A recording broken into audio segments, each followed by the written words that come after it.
తక్కువ ధరకు నెయ్యి ఇస్తామంటే ఆలోచించరా అని ప్రశ్నించారు చంద్రబాబు. దేవుడి విషయంలో తప్పు చేసిన వారిని వదిలిపెట్టబోమన్నారు.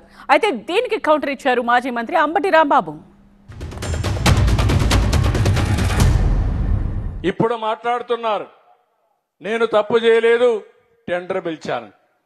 మీ ప్రభుత్వం పిలిచింది, మీరు పిలిచారు. 320 రూపాయలకు నెయ్యి ఇస్తున్నారంటే ఆలోచించే పని లేదా?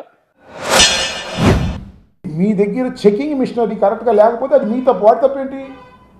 నువ్వు చెకింగ్ మిషనరీ చేసావు కదా. వాళ్ళ టీటీడీ బోర్డు చెకింగ్ మిషనరీ అనేది పర్ఫెక్ట్గా ఉంటే అన్నీ అవుతాయి. ఎందుకు పెట్టారు? చెకింగ్ మిషనరీ వచ్చి తీసేసుకోవచ్చు కదా. 1000 రూపాయలు ఇస్తే మంచి చేస్తానికి గ్యారంటీ ఉందా? 300 చిల్లరకు రాదు. 1000 రూపాయలు ఇస్తే గ్యారంటీ ఉందా?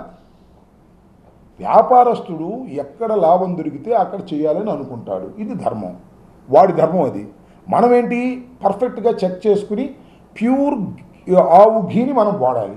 అది నీ బాధ్యత, వాడి బాధ్యత కాదుగా. మా మనోభావాలు దెబ్బతీశారని, మనోభావాలు దెబ్బతీసినప్పుడు నా సిరకు నెయ్యి తీసుకొచ్చి, కల్తీ నెయ్యి తీసుకొచ్చి ఇష్టానుసారంగా చేసి క్షమించడాన్ని నేరం చేస్తే వదిలిపెట్టాలని మిమ్మల్ని అడుగుతున్నా. వదిలిపెట్టమంటారని మిమ్మల్ని అడుగుతున్నా.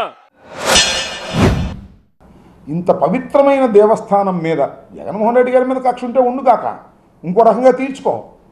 వెంకటేశ్వర స్వామిని అడ్డం పెట్టుకుని తీర్చుకోవాలనుకోవడం ఎంత దుర్మార్గం అంటున్నా. ఈ ధర్మమేనా అంటున్నా. ఆలోచన చేయమని మనవి చేస్తున్నా. చంద్రబాబు నాయుడు గారికి మా మీద కక్ష ఉండవచ్చు, మా పార్టీని సర్వనాశనం చేయాలనేటువంటి కోరిక ఉండవచ్చు, జగన్మోహన్ రెడ్డి గారిని అసలు గెలవకోకుండా చేయాలనేటువంటి కోరిక ఉండొచ్చు. చెయ్యి, మాకు అభ్యంతరం, చూస్తాం. కానీ పవిత్రమైనటువంటి దేవస్థానాన్ని వెంకటేశ్వర స్వామిని అడ్డం పెట్టుకొని చేయటం దుర్మార్గం కాదా?